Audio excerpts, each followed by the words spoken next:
This time around, there's a lot of catching up to do. We're ripping off the proverbial band-aid and we are jumping headlong back into content creation here on the channel. I hope you guys will stick around with me, and it's not a video of mine without a hat on. I'm always wearing a hat, so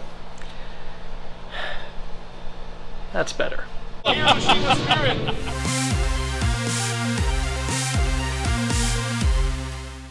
This is a 2022 Toyota GR86. My Toyota GR86, in fact. That's right, after about 20 years of playing with the same brand, I'm no longer a Mazda owner. I'm no longer a Chevrolet truck owner either.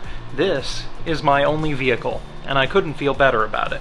2 seconds later. I feel so good, in fact, that I'm going to jump right into modifying this car, which is something I said I wouldn't do, but hear me out. Truly, the key to any car, especially something as modern and mature as this, is to not go overboard and try and make it into something it's not, which I have chased my entire car modifying career, trying to make my things into race cars. But I'm not going to do that here. This is just my daily driver. The over-under on me doing a track day is near zero.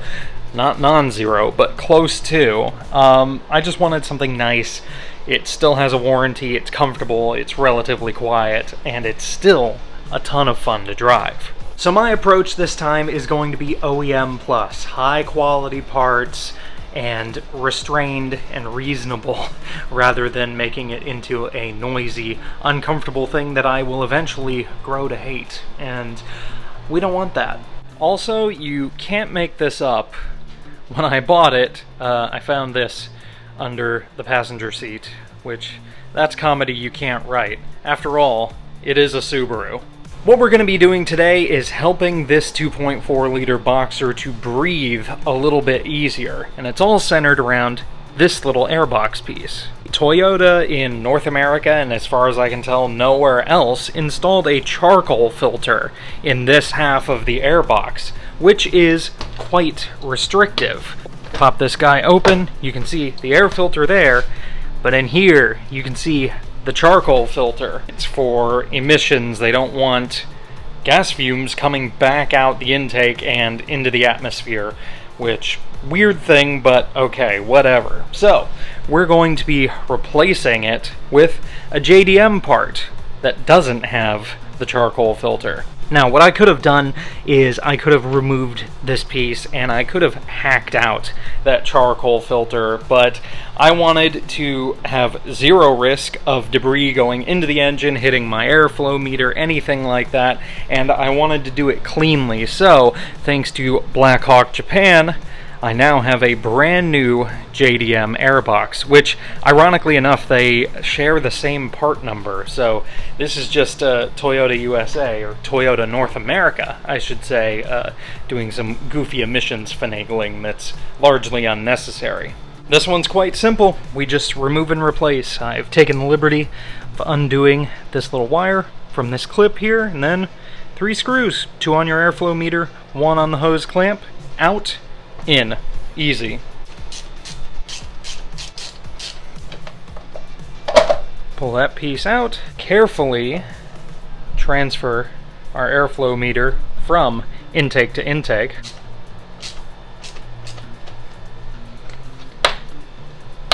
And done.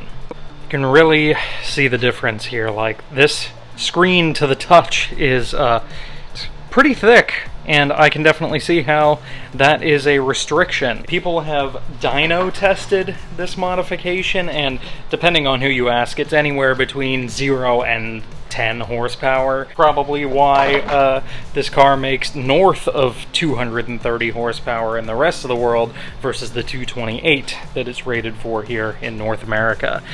Very inexpensive, easy thing to do. You can do it in 5 minutes if you want and you're not making a video. Just keep in mind, this air intake is really difficult to put back on and get seated properly. It's really tight in here, so just make sure you're completely sealed all around.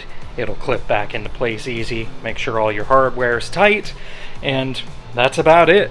Nice, inexpensive thing. I'll have the link in the description to Blackhawk, and you can get one for yourself. It's less than 150 bucks, or right at 150 bucks, I think, and well worth the money. It's also supposed to help a little bit with throttle response. I guess I'll find out when I take it for a test drive, but that's about it this time. If you're new to the channel, hi, I hope you like the content. This is a kind of short and not very sexy video, but I hope you like my style. You know, I don't have the production value of some people, but I like to think that I have enough personality to overcome that. And if you've been a long-time subscriber of the channel, I hope you'll stick around now that I'm no longer a Mazda owner and I've got a more modern car. I never thought I would own a Toyota, but here we are.